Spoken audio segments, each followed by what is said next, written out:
Je souhaite un bonjour à tout le monde. Je pense qu'on est chanceux, c'est une belle journée. Euh, je me présente, Carole Guillaume Gagné. Je suis conseiller en transfert d'entreprise pour la région de l'Estrie. Aujourd'hui, vous êtes chanceux, vous allez avoir une formation de haut calibre qui va parler sur le transfert intergénérationnel, des nouvelles règles fiscales et des conseils pratiques. Et à ce titre, je tiens à remercier la firme qui nous a appuyés dans cette belle formation-là qui vous est offerte. C'est les partenaires, c'est les commanditaires, les co-créateurs de de cette formation. Equitas. Equitas, c'est une firme qui existe depuis 15 ans. Elle a des professionnels qui couvrent l'ensemble de toute la question du transfert d'entreprise au niveau légal. Elle couvre l'ensemble du Québec. Alors, je crois que vous allez avoir une très belle formation. La formation, on planifie à peu près jusqu'à 13 heures. Il va y avoir une période de questions. Ne vous gênez pas. Allez poser vos questions dans le Q&A. C'est réservé pour ça. On a deux personnes qui sont à l'arrière, qui sont là pour nous appuyer, Chantal et Nolwenn. Vous ne les verrez pas, peut-être que vous allez les entendre, mais ne vous gênez pas, posez des questions. Maintenant, pour donner cette formation-là, vous allez avoir, comme je l'ai dit, une belle opportunité. Deux personnes qui sont très qualifiées. Jérémy Larente. Jérémy, il s'est joint à la firme depuis 2018 et il se spécialise dans toute la réorganisation corporative et fiscale, la planification fiscale, la fusion et l'acquisition. Il y a une maîtrise en droit, il y a une maîtrise en administration des affaires, un baccalauréat en droit. Et là, il va terminer très bientôt d'ailleurs sa thèse qui va porter sur les règles fiscales et le transfert intergénérationnel. Donc, vous allez avoir la fine pointe de l'information concernant cette réalité. Il va être accompagné par Marc-Antoine Auclair. Marc-Antoine, il s'est joint à la firme en 2023, un diplômé de l'Université de Sherbrooke en droit, et il débute sa maîtrise en fiscalité au HEC. Alors, je pense que vous allez avoir quand même quelqu'un de bon calibre là, qui va pouvoir vous alimenter dans vos réflexions par la suite. Maintenant, le CETEC, oui, merci.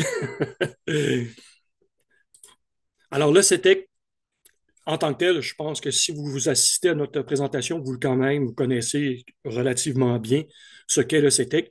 On est une organisation qui est soutenue pour sa mission par le MEI et on a une présence partout dans la région, dans la province, et il y a des conseillers pour chacune des régions.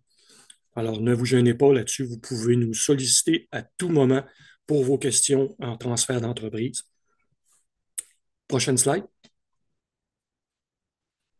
Une des choses souvent que les gens aiment beaucoup par rapport au CETEC, c'est d'aller consulter l'index. L'index, ce qu'on peut l'appeler, c'est un gros Tinder professionnel. Alors, de façon anonyme, les gens qui recherchent et les gens qui veulent offrir leur entreprise à vendre se retrouvent là-dessus. Et nous, on veut vraiment s'assurer que l'anonymat est conservé sur ce site-là. Alors, nous, on agit comme filtre à ce moment-là. Alors, si vous voulez trouver une opportunité, c'est le bon moment. Nous, le CETEC, en tant que tel, on est là pour vous conseiller dans l'ensemble de tout ce qui concerne les projets de transfert. On est ce qu'on peut appeler souvent le chef cuisinier. On veut s'assurer que l'ensemble des épices vont être intégrées au bon moment dans la recette, tous les angles vont être couverts, mais au bon moment, on va vous référer justement vers les fameuses épices qui sont les experts dont on a aujourd'hui Equitas, qui est un des bons grands experts et une des bonnes épices pour votre réussite. Et on a des occasions d'affaires. Je vous ai montré tout à l'heure l'index. Et par la suite, on fait toujours aussi des activités de réseautage à différents moments dans différentes régions. On a notre infolette, gênez-vous pas, et allez vous abonner. Notre formation et nos événements, ça arrive régulièrement qu'on fait des formations qui sont diffusées dans notre infolette. Alors, c'est pour vous, profitez-en. Et par la suite, tout à l'heure, on va vous parler aussi d'un autre, notre dernier. Mais juste maintenant, le plus important pour vous, c'est nos conférenciers. Je vous souhaite une bonne conférence. Messieurs, à vous. Excellent. Merci beaucoup, Carole, pour cette belle présentation. On est très heureux de vous recevoir. Merci au CETEC d'ailleurs pour cette belle opportunité. Encore une fois, je pense que au niveau du sujet, on a frappé dans le mille, là. Il y a beaucoup d'inscrits. On est très heureux de voir que ça intéresse les gens, puis probablement c'est parce que ça touche beaucoup de personnes.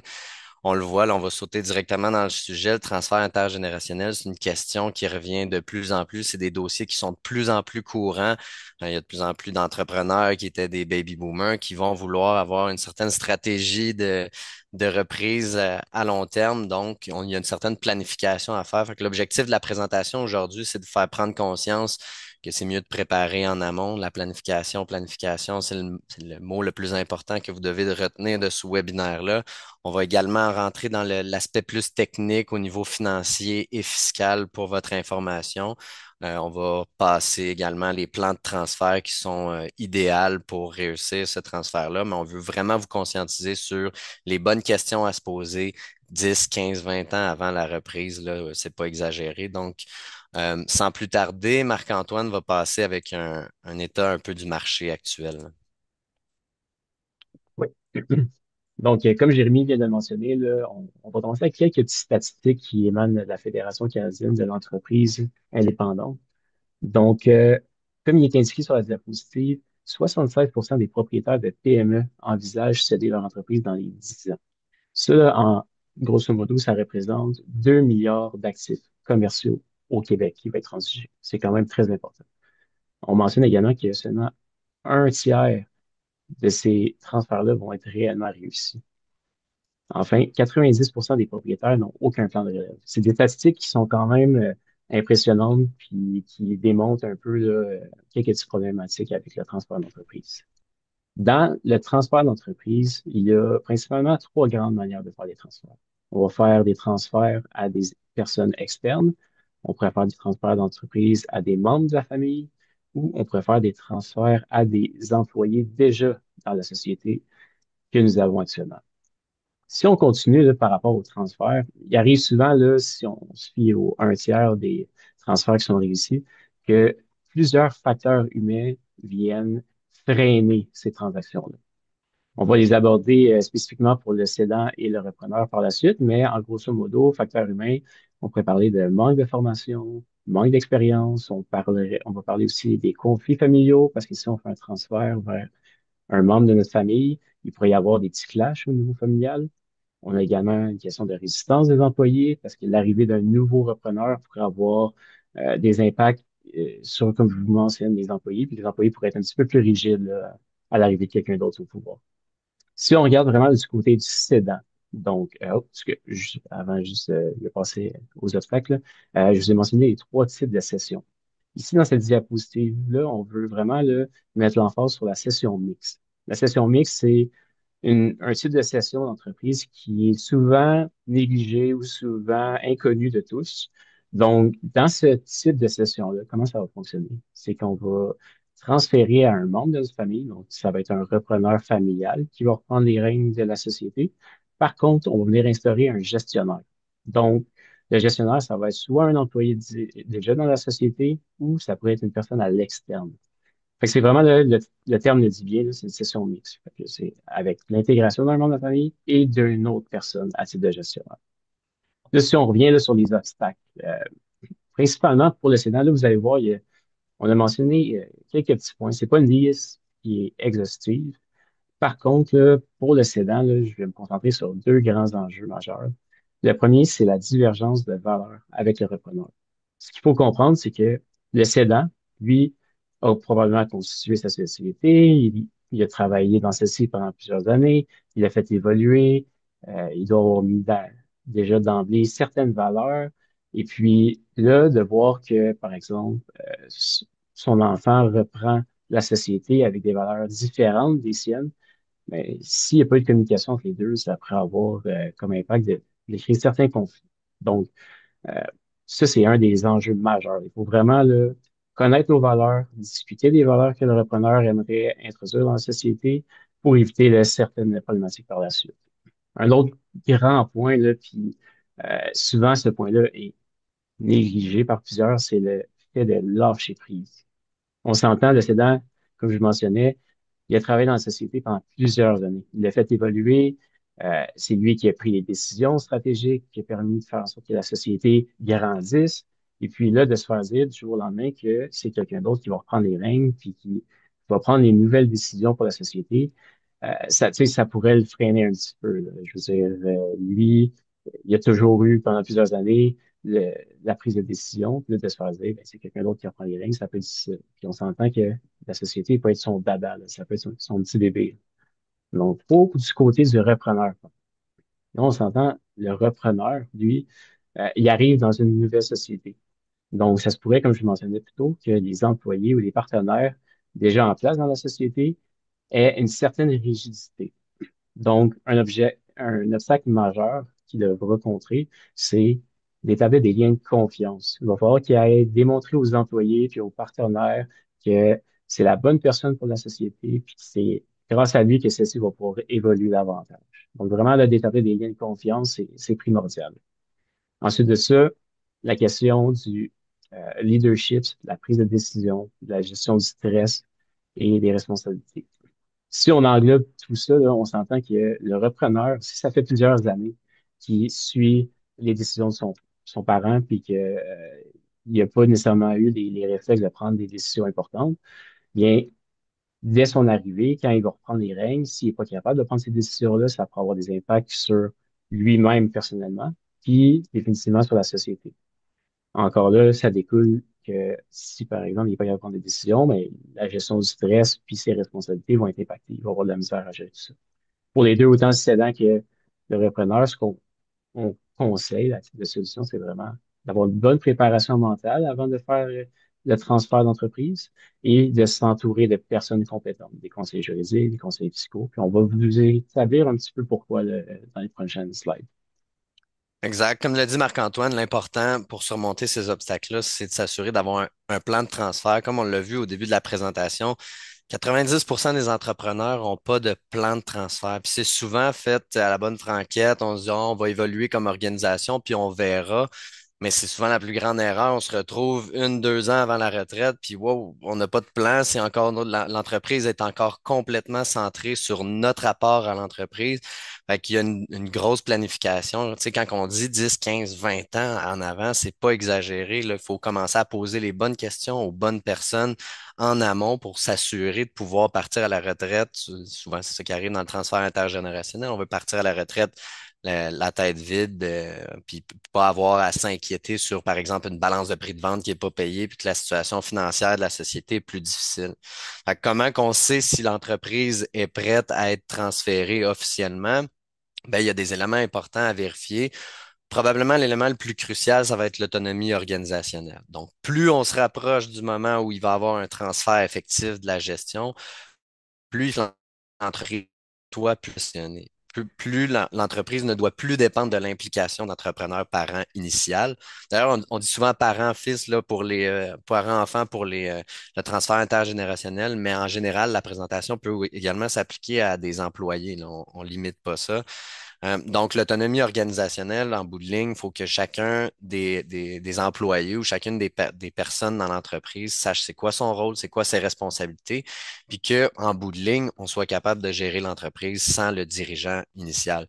Un des exemples qu'on a vu récemment dans un dossier qui était extraordinaire au niveau de l'autonomie organisationnelle, c'était un parent qui avait intégré sa fille dans l'actionnariat déjà pour qu'on puisse commencer à la traiter à titre de patronne dans l'entreprise. Puis peu à peu, il y avait un délaissement. Tout en ayant un certain contrôle, il était encore dans l'actionnariat, encore président de la société, mais il y avait un certain délaissement qui se faisait au niveau graduel.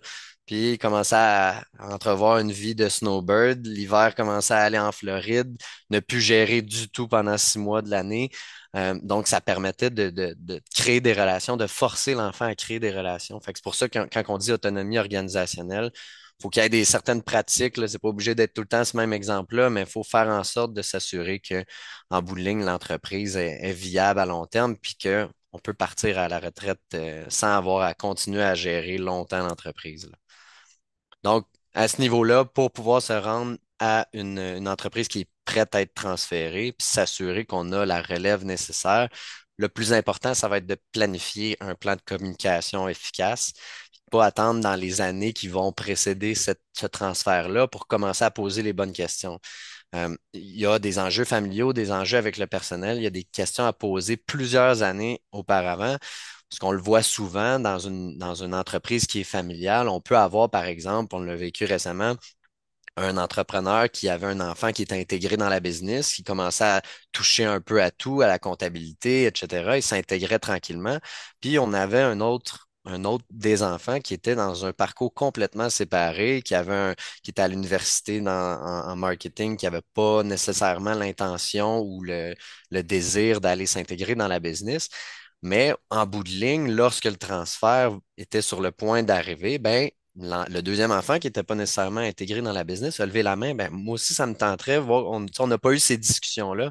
Fait que c'est pour ça que pour que tout le monde sache où on s'en va, on doit poser les bonnes questions. Le parent vendeur, lui, il réagit, mais je ne savais même pas que tu étais intéressé à reprendre les rênes de la société. Donc, c'est pour ça qu'on doit commencer à discuter de ça plusieurs années auparavant parce que ça peut entraîner un certain ajustement de carrière des personnes clés. Puis là, on a parlé de l'exemple au niveau familial, mais c'est important de faire également le travail au niveau des employés. Un employé que ça fait 10 ans qu'il était dans un poste de direction puis qui s'attend nécessairement à un jour pouvoir être intégré au titre d'actionnariat, s'il se fait dépasser par un enfant qui n'a pas nécessairement mérité sa place au niveau de l'échelle organisationnelle, ben ça peut créer des départs d'un employé clé de la société. Donc, c'est important de le questionner. Puis ça va venir, encore une fois, sécuriser la transaction. Si on dit, par exemple, à cet employé clé-là, est-ce que c'est quelque chose qui t'intéressait de reprendre avec mon fils, ma fille, l'entreprise familiale? Ben, de poser les bonnes questions 5 ans avant, ça permet de l'intégrer rapidement, puis d'avoir une certaine sécurité après la transaction, comme quoi l'enfant est bien entouré, il y a quelqu'un qui a baigné dans l'entreprise pour plus longtemps, puis a développé les bonnes relations pour faire continuer l'entreprise, là.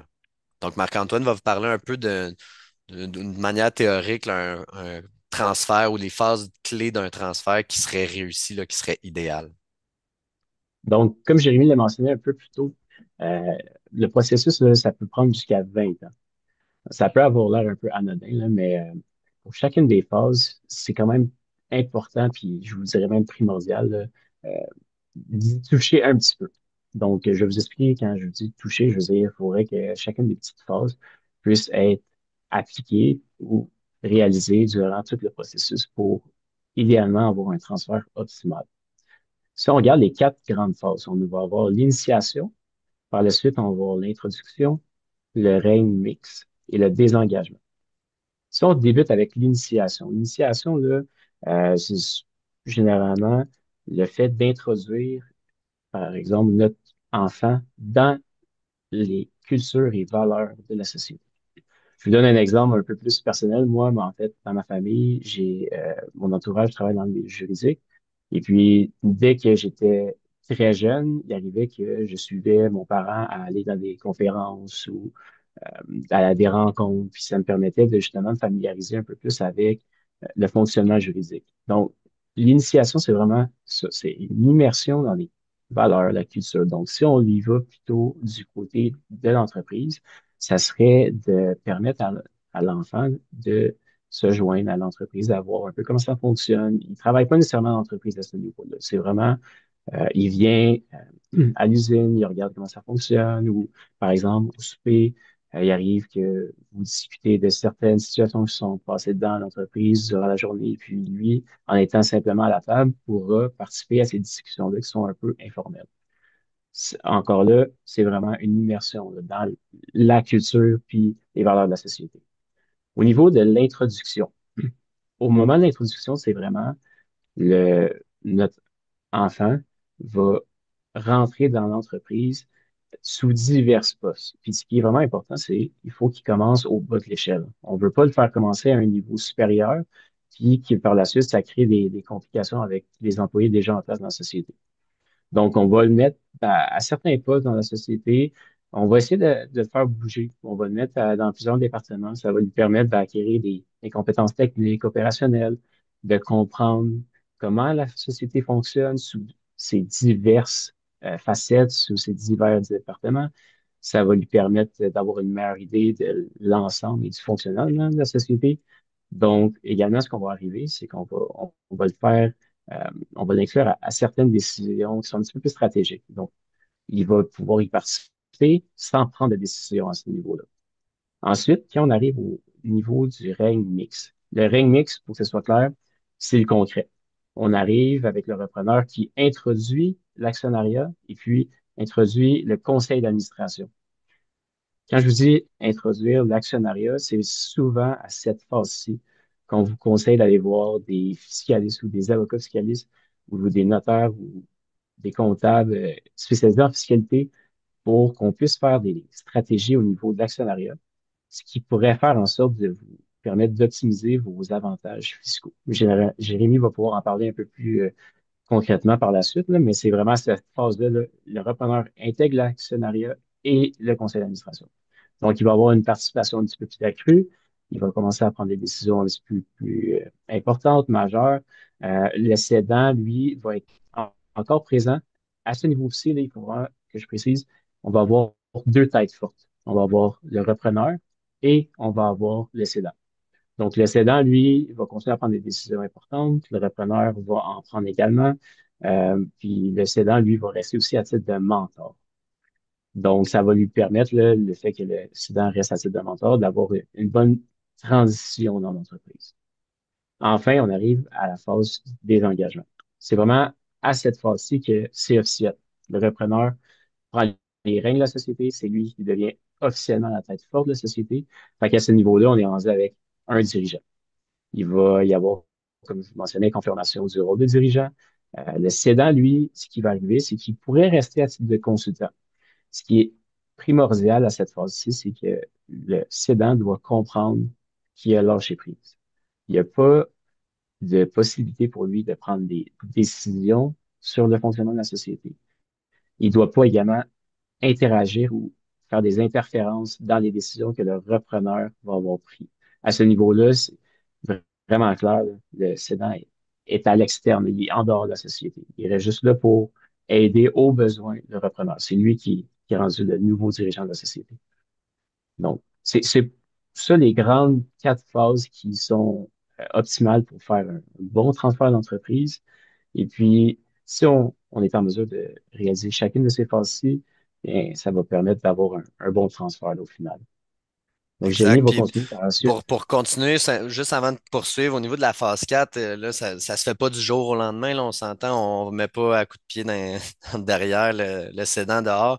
Mais ce qui est important de savoir, c'est que c'est probablement l'élément ou la phase qui est la plus négligée ou qui est mal planifiée dans le cadre d'un transfert. On se dit, on se concentre sur les aspects légaux, les aspects financiers. Une fois que les actions sont payées, tout va être beau, tout va être réglé. Mais dans le cadre d'une dynamique familiale, c'est ultra important de planifier également ce désengagement-là.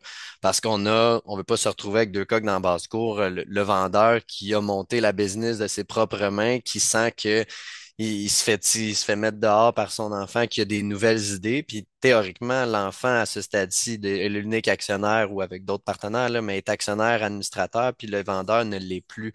Donc c'est là que probablement que le vendeur également, s'il a passé toute sa vie à monter cette business-là, il va être certainement attaché à ces décisions-là. Puis s'il n'y a pas un désengagement, il va vouloir encore avoir une certaine reconnaissance de ce qu'il a bâti. Donc, des fois, c'est là qu'on voit les plus gros clashs au niveau des transferts familiaux. Puis malheureusement, ça peut créer des dynamiques de conflit qui s'étendent sur le reste de la famille. Fait qu'on vous invite à vraiment bien planifier puis voir, OK, dans les 2, 3 prochaines années, on va rester ensemble, on va te consulter pour toutes les décisions importantes. Mais c'est important d'à un moment donné, mettre une ligne, tracer une ligne pour dire, à partir de maintenant, les décisions importantes, c'est nous qui les prenons, puis on va venir te consulter au besoin. Donc, on veut pas non plus briser l'ego de personne, mais c'est important d'avoir ces discussions-là en amont pour s'assurer qu'il n'y ait pas de malentendu après la transaction. Il faut faire un petit Maintenant, peu de pouce ouais, vas-y. sur Jérémy, si tu me permets. En fait, il faut vraiment que le cédant, là, mentalement, soit préparé parce qu'on s'entend que tu sais, c'est son bébé, la société. Donc, si il s'est pas préparé mentalement au fait qu'à un moment donné, il allait lâcher prise, ben, ça peut être problématique. Donc, il faut vraiment qu'il analyse ses propres valeurs là, dans ce processus-là. Maintenant, je vais poursuivre au niveau de l'aspect qui nous importe le plus, nous les fiscalistes, c'est l'aspect qu'on aime le plus.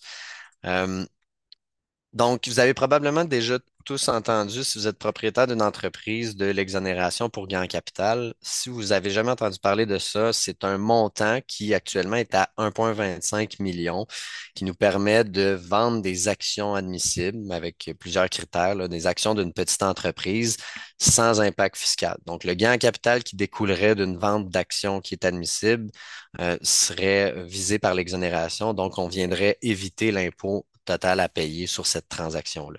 Il y a plusieurs critères à respecter. Le but de la présentation aujourd'hui, c'est pas de rentrer dans ces critères-là, mais c'est juste pour vous faire prendre conscience dans le tableau qu'on a présenté de l'impact fiscal d'une vente. Si on vendait avec gain en capital à 1,25 million, on parle quand même d'une économie d'impôt qui tourne autour de 333 000 dollars.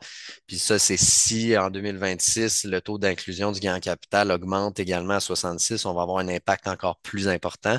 Donc, c'est probablement l'avantage fiscal le plus important avec lequel les fiscalistes on travaille au jour le jour pour nos clients dans la planification.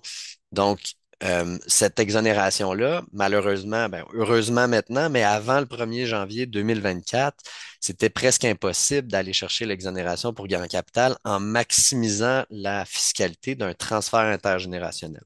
Vous avez probablement déjà entendu des fiscalistes mentionner qu'il est plus avantageux de vendre une société à un tiers acquéreur que de vendre à sa propre famille, ce qui était complètement illogique et ce qui faisait en sorte que ben, en fait, la communauté fiscale dans les dernières années s'est battue pour avoir des nouvelles règles à ce niveau-là.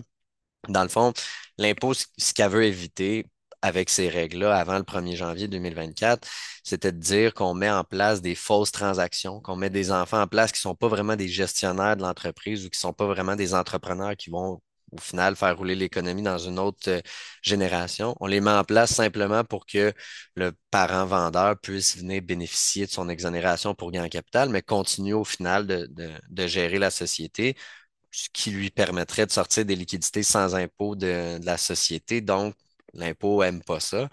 Mais ça faisait en sorte, malheureusement, que les transferts intergénérationnels ne pouvaient pas être admissibles à l'exonération pour gain en capital.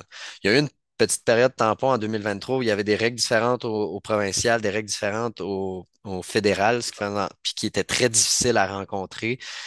Donc, en 2023, il n'y a pas eu beaucoup de transferts intergénérationnels. Tout le monde s'attendait à ce que ça soit arrimé pour le 1er janvier 2024 et on a finalement eu accès à ces nouvelles règles-là qui nous mettent des règles du jeu depuis pour que le vendeur, les parents, puissent bénéficier de leur exonération pour gain en capital. Donc, il y a un choix à faire. On a deux types de transferts maintenant qu'on peut choisir. L'enfant et le parent peuvent choisir. Le transfert immédiat, qu'on appelle aussi le transfert sur 3 ans, et le transfert progressif, qui est, lui, sur 10 ans.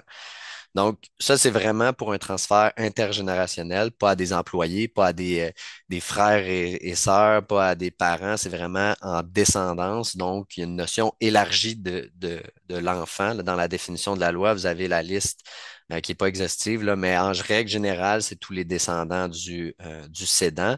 Donc, ces nouvelles règles-là, c'est une exception qui va nous permettre d'aller chercher l'avantage fiscal tant convoité au niveau de la vente des actions. Donc, il y a des conditions à respecter autant pour le transfert immédiat que le transfert progressif selon le choix qu'on fait. C'est important de noter que le choix doit se faire au moment de la transaction, mais dans l'année de la transaction. Et non, on va s'adopter puis on va changer de régime. On doit se baser au moment de la transaction, faire un choix fiscal.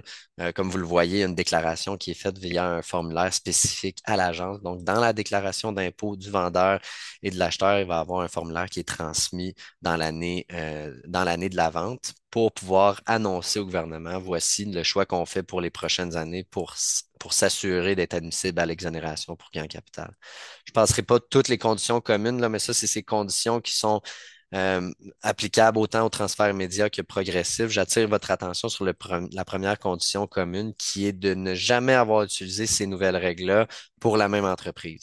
Donc, tantôt, quand on parlait de règles mixtes, d'intégration de l'actionnaire enfant au sein de l'entreprise, c'est important de bien planifier. Si ça se fait par vente directe, ben, on va se poser la question, est-ce que c'est sur cette transaction-là qu'on va faire le choix ou c'est sur la transaction finale dans laquelle on va acheter l'excédent des actions?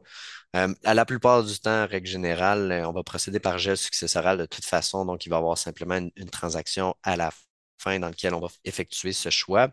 Mais, en règle générale, on va choisir la transaction qui a la plus haute valeur pour aller maximiser l'exonération première en capital ou la dernière des ventes parce qu'on a des délais à respecter qui sont importants au niveau de du transfert de la gestion, là, qui se déclenche directement quand on fait ce choix-là.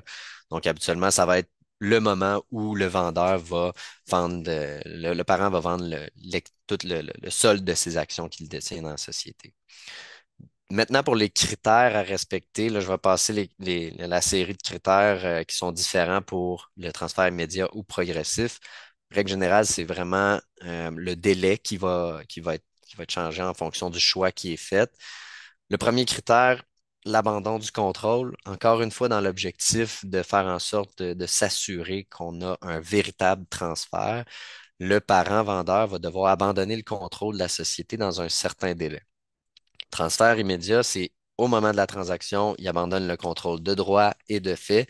Transfert progressif, on a un contrôle de droit qui est immédiatement au moment de la transaction et un contrôle de fait sur une période progressive de 10 ans, ce qui est bien dans le cadre d'un transfert. Habituellement, les règles nous indiquent qu'on va favoriser un transfert progressif dans 90% des situations. Ça prend vraiment des situations applicables précises pour qu'on choisisse le transfert immédiat. La différence entre le contrôle de droit et de fait, le contrôle de droit, c'est toutes les actions votantes.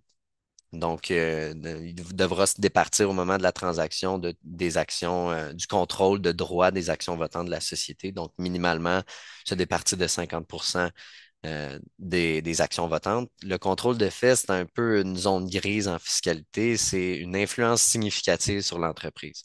L'influence significative, ça peut passer par la gestion courante de l'entreprise, une dette qui est due par l'entreprise à son dirigeant. Ça peut passer par des garanties qui sont mises en place au niveau des actifs de la société. Il y a plusieurs manières, plusieurs éléments factuels qui permettraient de conclure à un contrôle de fait. Fait qu'il faut faire attention.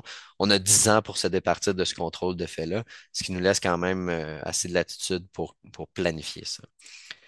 Maintenant, pour un autre critère qui est ultra important, qui est probablement le plus important à planifier au moment de la transaction, c'est la juste valeur marchande des participations suivant le transfert.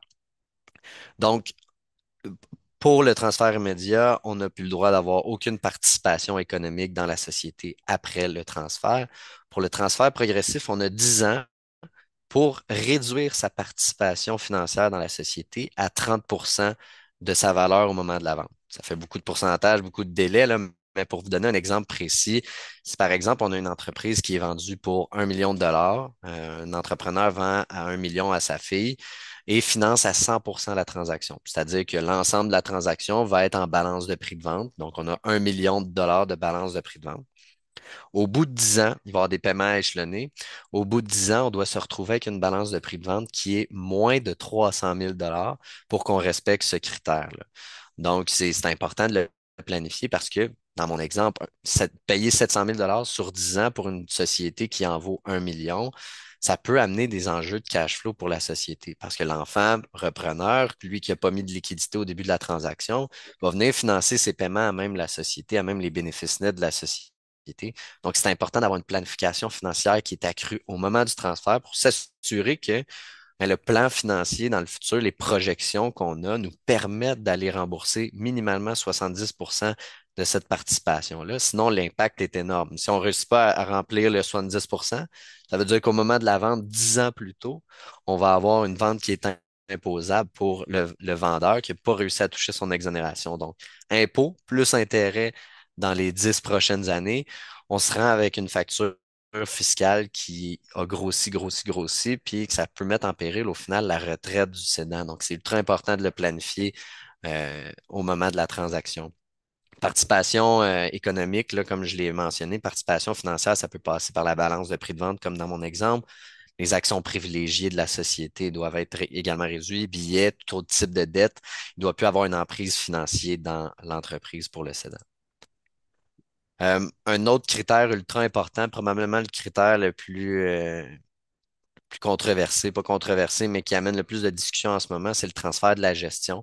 Parce que c'était pas un aspect qui était nécessairement discuté dans la loi de l'impôt avant l'introduction de ces nouvelles règles-là. Donc, on a une obligation de transférer la gestion de l'entreprise en dedans de 3 ans pour le transfert immédiat et 5 ans pour le transfert progressif. Donc, le transfert de la gestion, c'est quoi? Au début, c'était assez nébuleux. Ils nous ont précisé certains critères en décembre dernier. Ils sont venus nous dire au final que le pouvoir décisionnel était lié, la gestion était liée au pouvoir décisionnel, puis que si on était simplement à titre de consultant, ça pouvait fonctionner au-delà du délai de 3 à 5 ans. Mais à ce stade-ci, ce qu'on conseille aux clients, c'est vraiment de planifier une sortie complète en dedans de ces délais-là parce que il y a trop de zones grises en ce moment. On ne sait pas comment les tribunaux vont les interpréter, la notion de gestion. On ne sait pas les interprétations techniques qui vont sortir dans les prochaines années. Donc, on essaie de changer un peu le mindset du vendeur pour dire on se retire complètement dans 3 à 5 ans. Si jamais ça se précise, puis on peut rester un peu plus impliqué par la suite, on ajustera le tir, mais on fait un plan de match de sortie complète, là. Ensuite de ça, le dernier critère important, c'est le maintien du contrôle par l'enfant. Fait que c'est encore une fois pour l'objectif de ne pas faire des faux transferts. On veut s'assurer que 2 semaines après la transaction, l'enfant ne se revire pas avec un tiers et vend la société pour également toucher à sa propre exonération, ce qui viendrait multiplier l'exonération. On veut qu'il y ait un maintien dans l'entreprise de l'enfant pour 3 ou 5 ans selon le type de transfert. Donc, l'enfant va devoir contrôler la société après la transaction. Donc, Marc-Antoine va parler un peu d'un exemple d'aspect financier ou de financement classique d'un transfert intergénérationnel. Donc, effectivement, c'est ça, comme Jérémy vous l'a bien mentionné, la bonne planification euh, au niveau du financement lors d'un transfert est primordiale pour justement éviter les impacts fiscaux, là, comme vous mentionnez avec la question du 70% puis du remboursement qui devait avoir lieu là, par le repreneur envers le cédant. Donc, c'est grosso modo, là, pour plusieurs motifs qui sont mentionnés dans la diapositive, qu'on doit avoir une bonne planification de financement. Et à titre d'exemple, comme on vous mentionnait plus tôt, il arrive qu'on va introduire une société de gestion pour le repreneur. Il va également y avoir possibilité pour le repreneur d'obtenir des prêts bancaires. On va, dans certaines circonstances, prévoir dans des conventions de remboursement que le repreneur devra débourser le plus rapidement possible et devra atteindre certains quotas par année pour rembourser. Parce que, comme Jérémy l'a bien mentionné, le cédant, sa société, là, en fait, la société du cédant, c'est indirectement son fonds de retraite. Donc, c'est sûr que il- le cédant veut que si c'est un repreneur familial, mais qu'il puisse grandir dans la société, la reprendre, puis également être en mesure de le rembourser au fil des années. Donc, c'est pour ça qu'il y a plusieurs manières de bien prévoir le financement. Puis là, comme Jérémy vous a mentionné, on va vous présenter là, un schéma là, qui explique grosso modo là, le fonctionnement, puis euh, principalement la mesure dans laquelle on viendrait instaurer une société de gestion. Donc, à la phase de base, on a le cédant, qui est le parent, qui détient 100% des actions de la société opérante. Donc, par la suite, on arrive à l'introduction d'une société de gestion pour l'enfant. Ça, c'est vraiment, là, généralement, ça se produit durant la phase 3, le règne mixte qu'on vous mentionnait plus tôt. Donc, à ce niveau-là, on va voir le cédant qui détient encore des actions. On va faire des gestes successorales et puis on va venir souscrire à certaines actions par la société de gestion du repreneur qu'on va avoir mis en place. Donc, le repreneur va détenir des actions dans la société de gestion. La société de gestion va tenir un certain pourcentage dans la société opérante. Le fait d'introduire une société de gestion va permettre au fil des années que la société opérante verse des dividendes à la société de gestion du repreneur. Et puis, la société de gestion du repreneur va accumuler de l'argent avec les dividendes. Donc, l'argent qui va être accumulé va permettre, au moment de la transaction, de venir payer une grosse portion là, du prix de vente au cédant. Donc, c'est pour ça qu'on vous dit ici, par exemple, vous savez déjà que vous voulez procéder à un transfert d'entreprise, bien, le plus tôt possible qu'on est capable de mettre une société de gestion en place, mais le mieux sera l'aspect financier en lien avec ce transfert-là. Donc, c'est par la suite, si on regarde la phase 4, au moment de la vente, ce qui va arriver, c'est que la société de gestion qui va avoir accumulé des dividendes pendant plusieurs années il va prendre cette mise de fonds-là et puis il va pouvoir la verser directement au cédant. Ce qui arrive, c'est que le cédant, ben, plus la mise de fonds est élevée, moins la balance du prix de vente sera élevée. On s'entend que le cédant, c'est son fonds de retraite. Donc, si on est capable d'avoir une mise de fonds élevée, il y a un cédant du jour au lendemain, au moment de la transaction, va avoir un plus gros montant, ce qui va permettre d'avoir un fonds de retraite plus sécuritaire. Donc, c'est pour ça que la société de gestion est un moyen de financement là, très efficace dans le cadre d'un transfert d'entreprise. Exact, comme Marc-Antoine l'a dit, puis il y a plusieurs manières de moduler un peu les clauses au niveau du financement, parce qu'on est dans un contexte familial, on peut jouer avec des clauses qui sont un peu plus ouvertes, qui favorisent le repreneur, puis qui lui laissent un peu plus de latitude.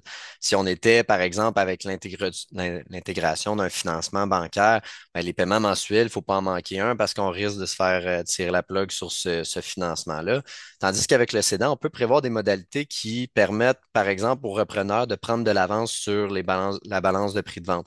Donc, souvent, dans un transfert intergénérationnel, ce qu'on va dire, c'est que à chaque année, on doit avoir atteint un solde spécifique, mais on peut prendre de l'avance. Donc, si dans les 2, 3 premières années, ça va bien, ben, on rembourse plus rapidement. Si l'année 3 et 4, là, la santé financière de la société ne permet pas d'aller rembourser la totalité des modalités de paiement, ben là, on peut prendre un pas de recul, réinvestir dans la société, puis se repositionner au niveau financier. Fait que la dynamique familiale permet d'avoir des termes financiers qui sont plus avantageux.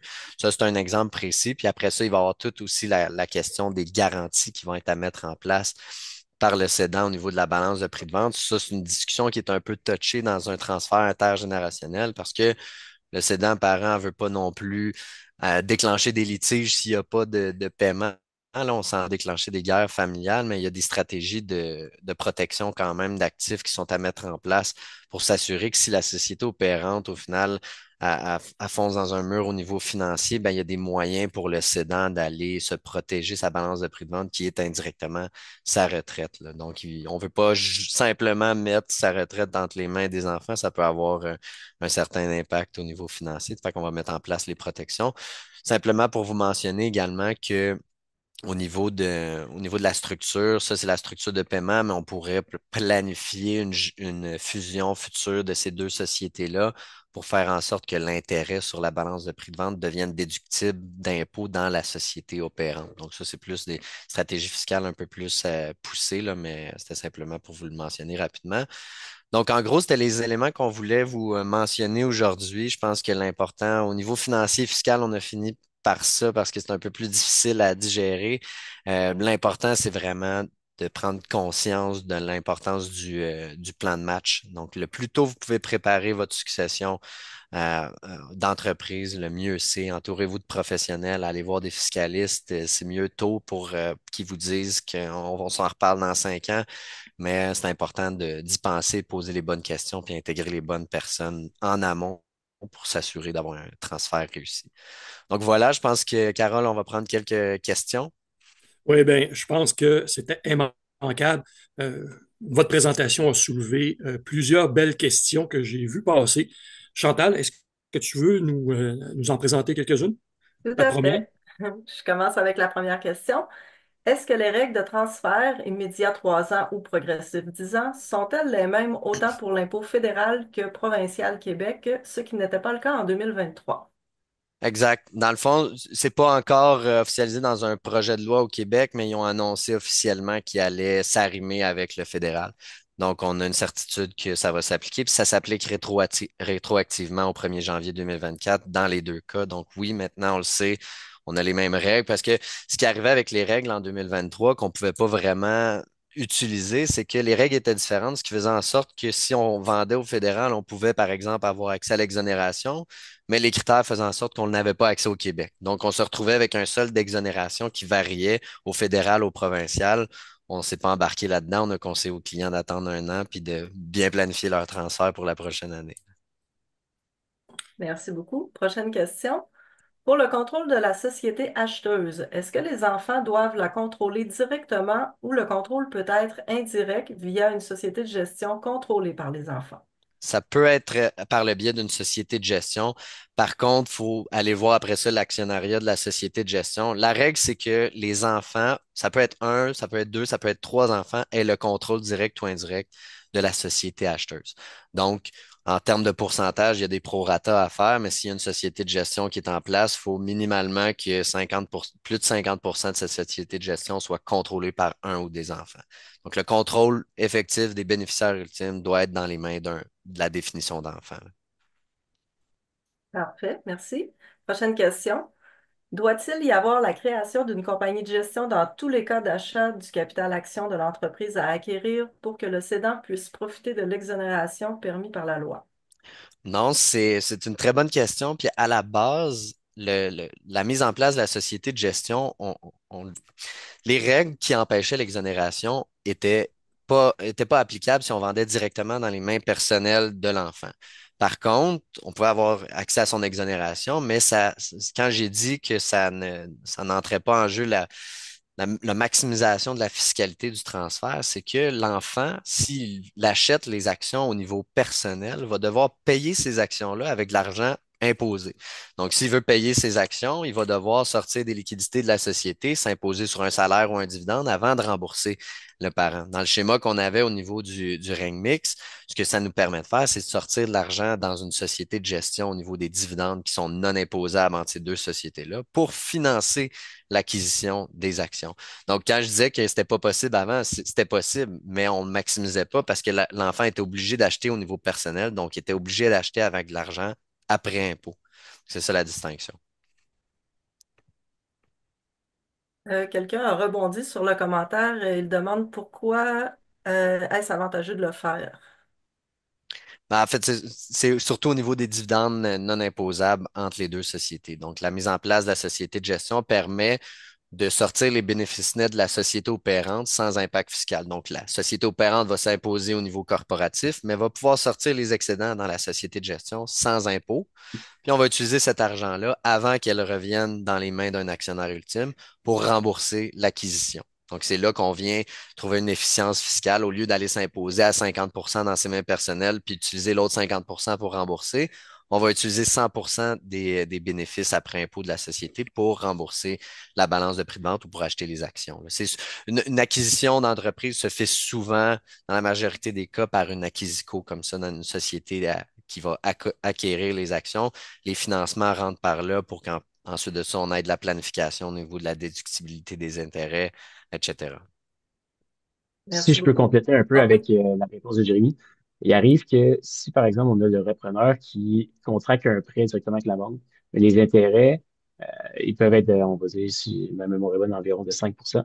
Tandis que si, par exemple, on y va par l'entreprise d'une société de gestion, eh bien, avec le cédant, il y a possibilité de s'entendre pour pas avoir d'intérêt. Donc, encore là, c'est un autre moyen qui permet de prioriser là, la mise en place d'une société de gestion. merci beaucoup. Prochaine question.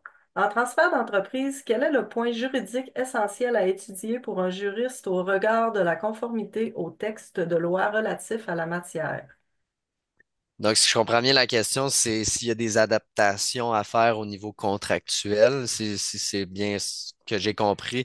Oui, effectivement, les conventions de vente d'actions sont adaptées. Là, on en a fait plusieurs dans la dernière année, mais il y a quelques éléments à confirmer. Également au niveau des garanties. Tantôt, je parlais des garanties pour la mise en place de la protection de la balance de prix de vente. Si vous vous souvenez bien, dans les critères, on a un transfert du contrôle de fait de la société en dedans de 10 ans dans le transfert progressif, en dedans de 0 pour le transfert immédiat, ben, les garanties qu'on met en place dans le cadre du transfert vont pouvoir être considérées comme un contrôle de fait de la société. Donc, on met en place des clauses qui permettent de faire sauter cette garantie-là au bout de 10 ans ou de trouver un moyen de s'entendre pour aller rembourser plus rapidement cette balance de prix de vente. Fait qu'on venait le conventionner au niveau des paiements, au niveau du transfert. Il va avoir vraiment une stratégie de rédaction en fait, va obliger le repreneur à respecter ces règles-là parce que les nouvelles règles fiscales qui sont en place, ben, il affectent le vendeur, il affecte pas le repreneur. Donc, on va venir l'attacher au niveau conventionnel. Si jamais dans 8, 9, 10 ans, la dynamique familiale est un peu plus difficile, ben, le parent vendeur va pouvoir forcer certaines clauses pour que les critères soient respectés.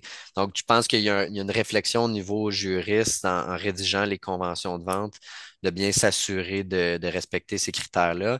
Des fois, par exemple, dans le cadre d'un transfert d'entreprise, peu importe quel transfert, il va y avoir une période où il va y avoir une convention d'emploi qui est signée avec le parent cédant pour son implication après la transaction. Donc, c'est important de voir jusqu'à quel point cette convention d'emploi doit respecter les critères au niveau de la gestion. Si la convention d'emploi, c'est à titre de président de la société puis continuer à prendre des décisions, ben là, on a de la misère à respecter ces critères-là. Fait qu'il faut autant les respecter au niveau factuel que les respecter au niveau contractuel. Fait que ça à garder en tête, effectivement.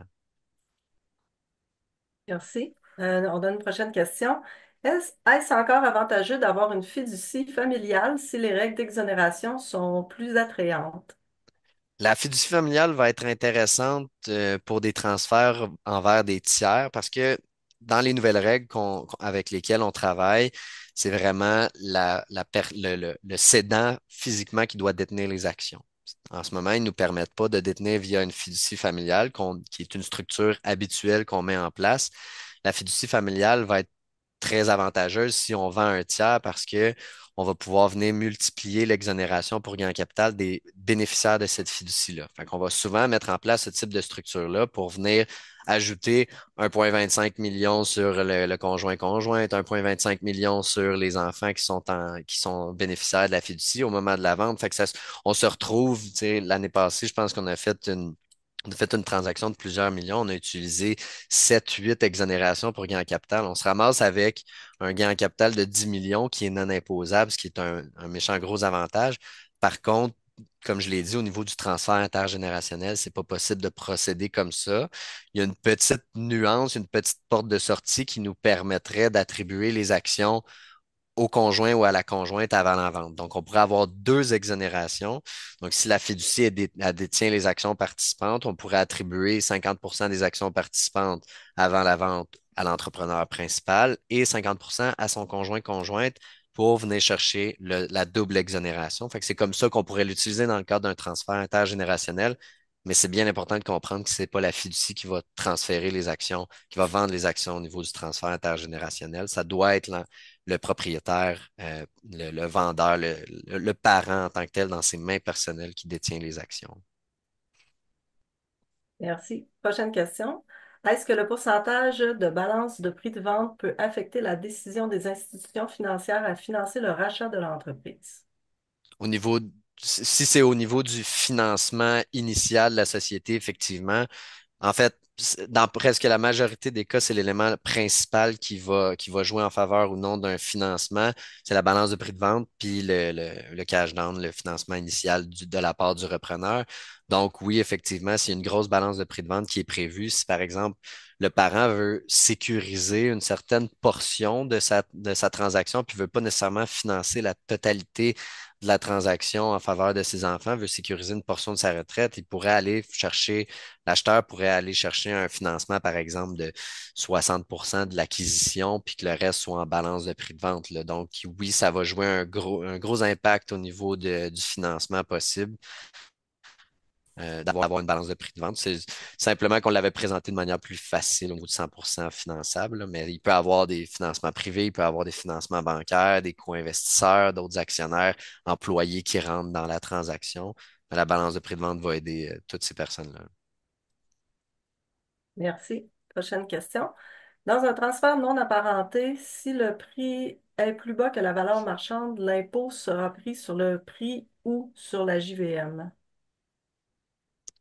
Dans une transaction non apparentée, je ne suis pas sûr de comprendre la question, mais si je peux relancer un peu la discussion. Une transaction avec un tiers, le prix de vente final va être la meilleure détermination de la juste valeur marchande. Le prix de vente final avec une personne avec qui on n'a pas de lien de dépendance, c'est la meilleure évaluation possible sur le marché. On a beau engager des rapports d'experts pour mettre en place la JVM. Si le marché dicte cette juste valeur marchande-là, ça va être cette valeur-là qui va primer.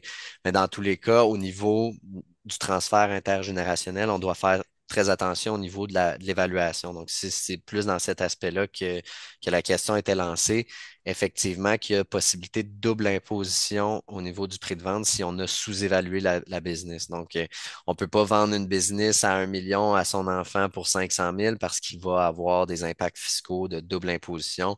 Ils veulent éviter justement qu'on fasse du transfert successoral sans impact fiscal, sinon personne ne paierait jamais d'impôt décès. Merci. Une prochaine question. La garantie mise en place peuvent être considérées. Attendez, excusez-moi. Les garanties mises en place peuvent être considérées comme un contrôle de fait. Donc, dans le cadre d'un transfert immédiat, quelle serait la garantie disponible pour le cédant? Exact. Donc, ça, c'est une stratégie qu'on met en place souvent dans le cadre d'un transfert immédiat, effectivement, qu'on a beaucoup de questions à se poser à ce niveau-là. Il peut y avoir des cautions personnelles. Ça dépend des actifs aussi des repreneurs, s'ils ont d'autres sociétés qui peuvent venir cautionner la balance de prix de vente.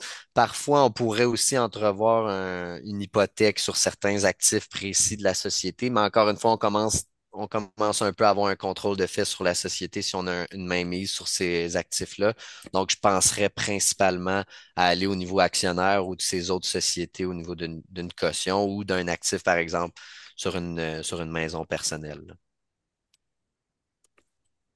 Merci. On aurait le temps pour une dernière question. Pour les questions qui ne seront pas répondues, il y aura un article de blog qui sera publié dans les prochaines semaines et les questions non répondues y seront couvertes. Donc, je vais avec une dernière question. Existe-t-il une possibilité d'exonération de gains en capital pour les PME qui ne sont pas des sociétés par action? Non, malheureusement, là, je comprends la question si c'était une société en nom collectif ou si c'était un autre type de joint venture, peu importe. C'est vraiment, il y a des critères à respecter, puis un de ces critères-là, c'est des actions admissibles de petites entreprises. Donc, ça doit vraiment être une société par action. Donc, c'est le seul régime corporatif qui nous permet d'obtenir cette exonération-là. Je pense que c'est simplement par souci administratif que c'est juste disponible pour ces types de sociétés-là parce que c'est déjà assez complexe de vérifier toutes ces transactions-là si on met en place d'autres types de structures corporatives qui bénéficieraient de cette exonération-là. Ça deviendrait trop compliqué pour le gouvernement. Messieurs, je pense qu'on arrive à la fin du webinaire. Vous avez fait une présentation magistrale. Je pense que vous avez soulevé beaucoup de questions, peut-être même aussi des passions. Alors, merci beaucoup du temps que vous avez consacré parce que vous avez quand même passé beaucoup de moments à monter cette présentation-là. Merci beaucoup. Et comme tantôt Nolwenn le mentionnait, il va y avoir un blog. Continuez à suivre. Ça va peut-être être intéressant pour avoir d'autres questions aussi qui vont être soulevées en lien avec le projet. Une chose qui va être bien importante, euh, on a notre sommet qui se déroule le 15 et le 16 avril. À ce moment-là, c'est notre moment fort qui va parler sur le reprenariat. Je vous invite fortement à aller vous inscrire et vous allez avoir la chance parce que Jérémy va être en présence. Il va avoir un kiosque aussi avec un des associés fondateurs de la firme. Vous allez pouvoir continuer à le rencontrer, pouvoir poser d'autres questions aussi avec lui. Donc, c'est le bon moment pour rencontrer des experts. Alors, allez-y en grand nombre. Vous avez tout simplement à aller sur notre site et pouvoir vous inscrire par la suite là-dessus. Vous allez recevoir un sondage aussi. Euh, je vous invite fortement à pouvoir au moins y répondre parce que nous, c'est ce qui nous permet de nous dire qu'on a répondu à votre question. Alors d'ici là, je vous souhaite un bon succès dans votre projet de transfert et je pense que Jérémy l'a mentionné, entourez-vous de bons experts. Merci beaucoup. Merci beaucoup à tous. Merci beaucoup à Bonne fin de tous. journée.